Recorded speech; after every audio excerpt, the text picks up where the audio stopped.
Hello दोस्तों, कैसे हैं आप सभी।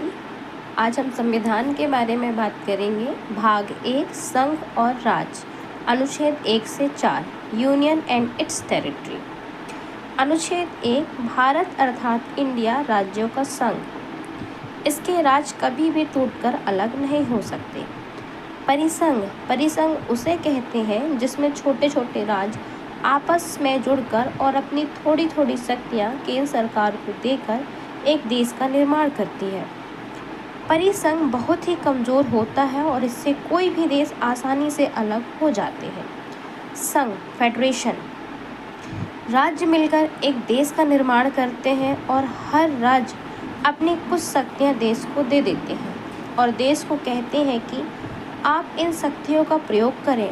इससे भी कोई भी राज्य अलग हो सकता है। यूनियन संघ, इसके राज्य कभी अलग नहीं हो सकते। अमेरिका एक फेडरेशन है और भारत एक यूनियन है।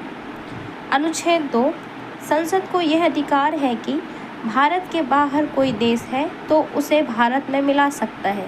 या किसी देश का कोई टुकड़ा है जो भारत में मिलना चाहता है उसे मिला सकते हैं। यानी अनुच्छेद 2 कहता है कि संसद राष्ट्रपति के पूर्व अनुमति पर किसी विदेशी राज्य को भारत में मिला सकती है।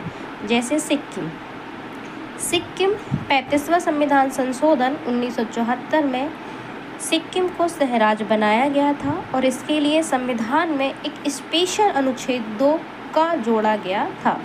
लेकिन फिर सिक्किम को 36वां संविधान संशोधन 16 मई 1975 के द्वारा भारत का 22वां राज्य बनाया गया।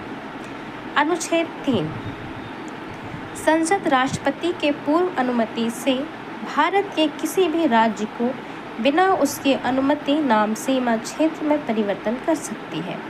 जैसे कि एमपी छत्तीसगढ़ 1 नवंबर 2000, यूपी उत्तराखंड 9 नवंबर 2000, बिहार झारखंड 15 नवंबर 2000।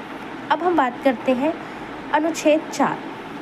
जब संसद अनुच्छेद 2 का प्रयोग करेगी यानी किसी विदेशी राज्य को मिलाएगी, या अनुच्छेद 3 का प्रयोग करेगी यानी किसी राज्य को तोड़ेगी, तो इसके लिए राष्ट्रपति से किसी विशेष अनुमति की ज़रूरत नहीं है, क्योंकि इसे अनुच्छेद 368 के बाहर रखा गया है।